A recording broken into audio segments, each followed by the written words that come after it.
Hello everyone. आप मेरे channel पर नए हैं तो सब्सक्राइब कीजिए। मैंने पहले भी बताया कि ये बुक हर बच्चे को, कॉलेज में जाने वाले 9th 10th के स्टूडेंट सबको पढ़नी चाहिए ताकि वो भी डिमोटिवेट ना हो। आज हम करेंगे मोटिवेशन। मोटिवेशन क्या होता है? प्रेरणा। खुद को और दूसरों को भी रोजाना प्रेरित करना चाहिए। Motivating your self and other every day. अब मोटिवेशन होता क्या है? इसकी अलग अलग परिभाषा है, इनमें से एक देख लेते हैं।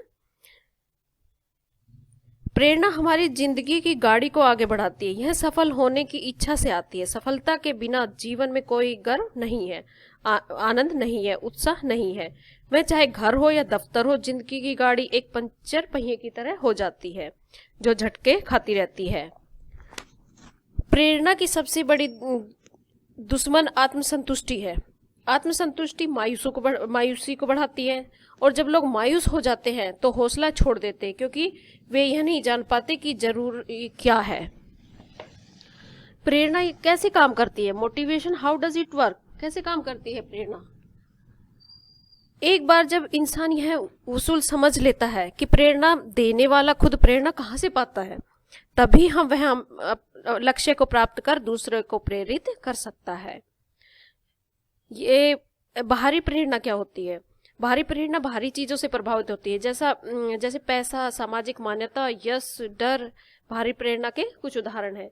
माँ बाप से डांट पड़ने का डर, नौकरी से निकल जाने का डर, ये सब क्या है? बाहरी प्रेरणा। एक कहानी है, उसके जरिए समझते हैं हम। एक कंपनी अपने लोगों को पेंशन देने की एक योजना शुरू करना चाहती थी। इसको लागू करने के लिए सबकी भागीदारी जरूरी थी। सारे लोग तैयार थे, सिर्फ एक जोन्स को छोड़कर। जॉन था, वो उस पर साइन नहीं कर रहा था। हालांकि इस योजना से सभी लोगों को फायदा पहुंचने वाला था, लेकिन जॉन का दस्तक न करना सभी के लिए रुकावट बना हुआ था। उसे समझाने की हर कोशिश की गई, लेकिन सभी कोशिशें बेकार हो गई। आखिर में कंपनी के मालिक ने जॉन को अपने कमरे में बुलाया और कहा, यह कागज और कलम है, तुम दस्तक करके इस योजना के लिए तैयार हो जाओ, नहीं तो इसी वक्त तुम्हें नौकरी से निकाल दिया जाता है। जॉन ने चुपचाप योजना पर दस्तखत कर दिए, सिग्नेचर कर दिए। इसके बाद मालिक ने जॉन से जानना चाहा कि उसने इस योजना पर पहले दस्तक क्यों नहीं किए। जॉन ने जवाब दिया कि उसे इस योजना को इतने अच्छे ढंग से किसी ने समझाया ही नहीं था। तो कैसे जॉन ने क्यों साइन किया? डर की वजह से। डर से पैदा हुई जो प्रेरणा थी, फियर मोटिवेशन था, उसकी वजह से उसने उस पर साइन किया। अब डर से पैदा हुई जो प्रेरणा है, उसके फायदे क्या है? एक तो इससे काम जल्दी पूरे हो जाते हैं, इसका असर भी तुरंत होता है, और वक्त पर काम पूरा होने से नुकसान नहीं होता। प्रोत्साहन से आने वाली प्रेरणा। अब ये क्या है प्रोत्साहन से आने वाली प्रेरणा? बाहरी प्रेरणा प्रोत्साहन का रूप ले लेती है। जो बाहरी प्रेरणा होती है वो प्रोत्साहन का रूप ले लेती है, और प्रोत्साहन के कई रूप है, जैसे बोनस, कमीशन, ये सब क्या है? प्रोत्साहन के रूप। क्योंकि जब हमें कोई बोनस या कमीशन देता है तो हम उस काम को अच्छी तरह से कर देते हैं। अब इसमें बताया गया कि एक ऐसे गधे के बारे में सोचिए जो बोझ लदे ठेले में जुता हो और उसके सामने गाजर लटक रही हो।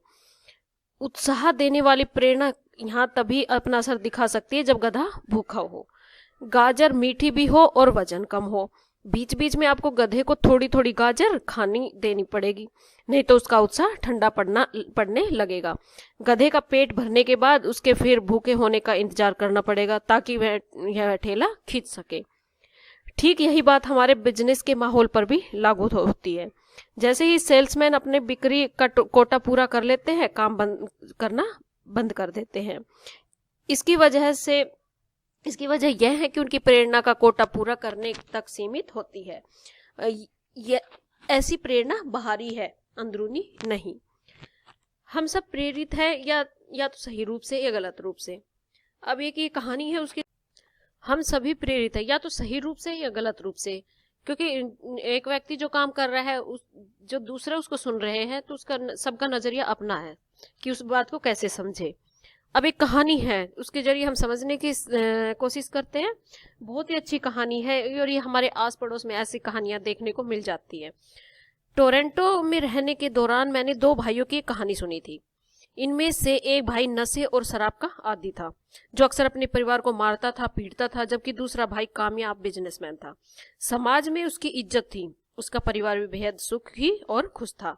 लोग जानना चाहते थे कि एक ही माँ बाप की संतान होने और एक ही माहौल में पलने के बावजूद इन दोनों में इतना फर्क क्यों है।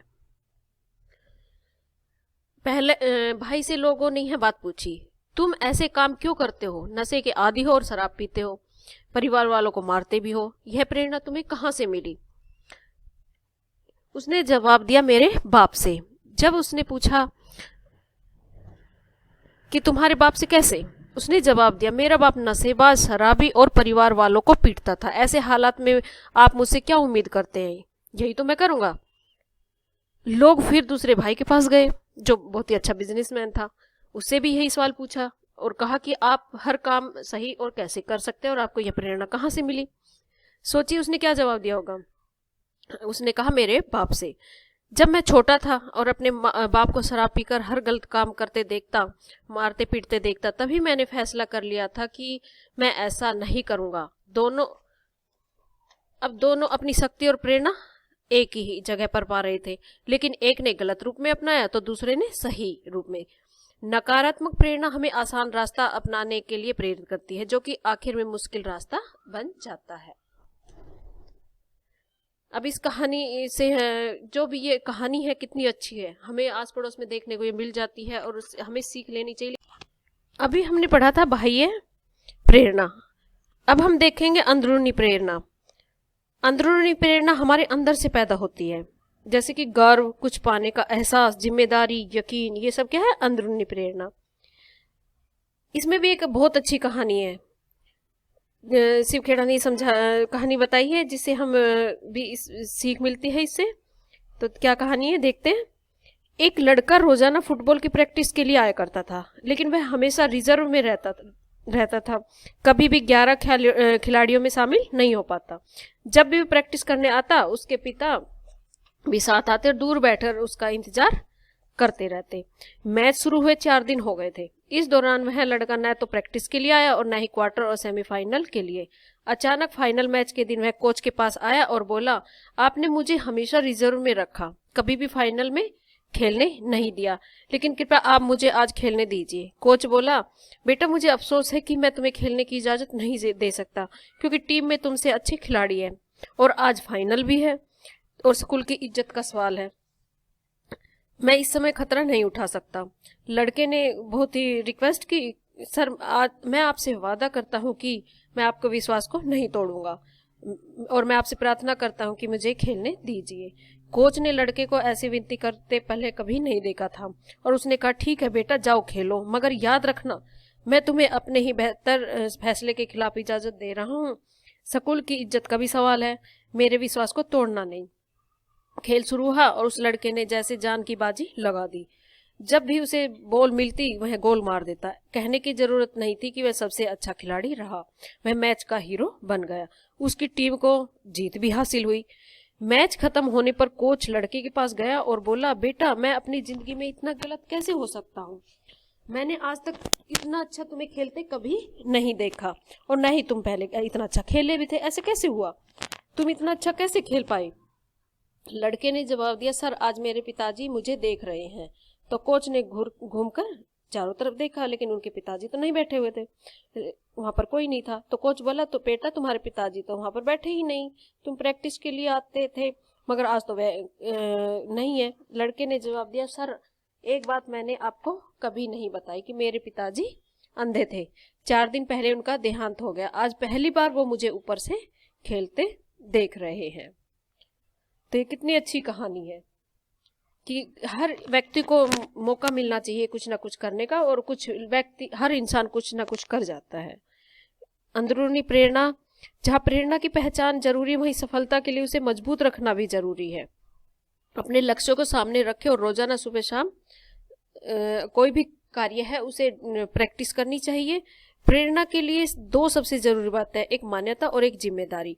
मान्यता का मतलब है किसी की तारीफ पाना, सम्मान पाना और अपनेपन का एहसान पाना। जिम्मेदारी इंसान को उत्तरदायित्व और अपनेपन का एहसास दिलाती है, जिससे वह इंसान खुद को किसी भी बड़े काम का जरूरी हिस्सा समझने लगता है। जिम्मेदारी की कमी इंसान की प्रेरणा देने वाले। अब इसमें शिव खेड़ा कहते हैं कि हमारा मकसद अपने आप को खुद ब खुद प्रेरित करना है, क्योंकि जब लोग कोई काम अपनी वजह और विश्वास से करते हैं, न कि दूसरों की वजह से, तो वही सच्ची प्रेरणा है। याद रखें कि विश्वास ही सबसे बड़ी प्रेरणा होती है। दूसरों को प्रेरित करने के कुछ कदम हैं। कौन कौन से कदम है? एक तो मान्यता देना, सम्मान देना, काम को रुचिकर बनाना, दूसरों की बातों को ध्यान से सुने, दूसरों को अच्छे काम के लिए चुनौती भी दे, दूसरों की मदद जरूर करें, लेकिन जो काम दूसरों को खुद करना है वह उनके लिए न करें। लोग किसी काम को अपनी वजह व विश्वास से करते हैं, न कि दूसरों के लिए। राल्फ वाल्डो इमर्सन के बारे में कही गई एक कहानी भी इसी बात को बताया गया है। राल्फ और उसका बेटा एक बार एक बछड़े को उसकी कोठरी में ले जाने की कोशिश कर रहे थे। वे दोनों धकेलने खींचने से थककर चूर हो गए, लेकिन बछड़ा टस से मस न हुआ। तभी उधर से गुजर रही एक छोटी सी बच्ची ने बछड़े के मुंह में बड़े प्यार से अपनी छोटी उंगली डाल दी। उसके बाद बछड़ा लड़की के पीछे बड़े आराम से कोठरी में चला गया। तो नेक्स्ट चैप्टर हम करेंगे, हमने थर्ड कर लिए, फोर्थ करेंगे। फोर्थ है हमारा स्वाभिमान, तो वो नेक्स्ट करेंगे। आप इस वीडियो को देखिए, धीरे धीरे सारी वीडियो बन जाएगी। आप सारी को देखिए तो आप में कितना कॉन्फिडेंस आएगा वे खुद ही देखोगे पढ़ के।